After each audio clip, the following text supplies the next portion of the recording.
Hi friends, আজকে আমার বিকালে টিফিনে ছিল চিকেন স্যান্ডউইচ। তো চিকেন স্যান্ডউইচ বানানোর জন্য চিকেনটাকে ভালো করে সেদ্ধ করে নিতে হবে এবং কড়াইতে তেল দিয়ে তার মধ্যে আমি পেঁয়াজ, আদা, রসুন আর কাঁচা লঙ্কা আর একটা টমেটো মিক্সিতে পেস্ট করে নিয়েছি, দিয়ে কড়াইতে দিয়েছি, দিয়ে ভালো করে নেড়ে নিয়েছি। তার মধ্যে আন্দাজ মতো নুন দিতে হবে এবং 1 চামচি ধনের গুঁড়ো, 1 চামচি হলুদ গুঁড়ো, 1 চামচি চিড়ের গুঁড়ো দিয়ে ভালো করে নাড়তে হবে। আমি রঙের জন্য কাশ্মীরি লাল মির্চও দিয়েছিলাম। ভালো করে নেড়ে নিয়েছি যাতে কড়াইতে লেগে না যায়। এবার যদি একটা নাড়তে যতক্ষণ না তেল ছেড়ে আসে তা নাড়তে হবে। তো আমি এখানে চিকেন সেদ্ধ করে রাখা চিকেনটাকে মিক্সিতে পেস্ট করে নেব, নিয়ে ভালো করে পেস্ট করে নিয়ে আমি একটু জল সমেত এই মশলার মধ্যে দিয়ে দিতে হবে। দিয়ে দেওয়ার পরে ভালো করে নাড়তে হবে যাতে জলটা একদম শুকিয়ে যায়। যতক্ষণ না জল শুকায় আমাকে নেড়েই যেতে হবে, নইলে এটা নিচে আটকে যাওয়ার সম্ভাবনা আছে।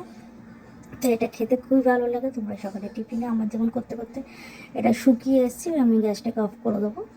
গ্যাসটাকে অফ করে স্লাইস করে রাখা পাউরুটির মধ্যে চিকেনটাকে দিয়ে দেবো, ভালো করে মাখিয়ে নেবো। এটা খেতে খুব ভালো হয়। তোমার যদি ভালো লাগে তোমরা বাড়িতে করো এবং আমাকে কমেন্টে জানিও। তো আমি এটার মধ্যে ভালো করে মাখিয়ে নিয়েছি এবং এটার মধ্যে একটু মেয়োনিজ লাগিয়ে নিয়েছি। মেয়োনিজ লাগানোর পর তো আমি এটার মধ্যে একটু চিজ দিয়ে দেবো। চিজ দিয়ে দেওয়ার পর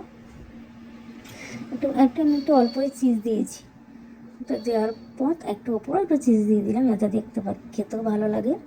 তো দিয়ে দেওয়ার পর আমি এটা ওটিজিতে করে নেবো। এটা গ্যাসও হয়, আমি এটা ওটিজিতেই করছি।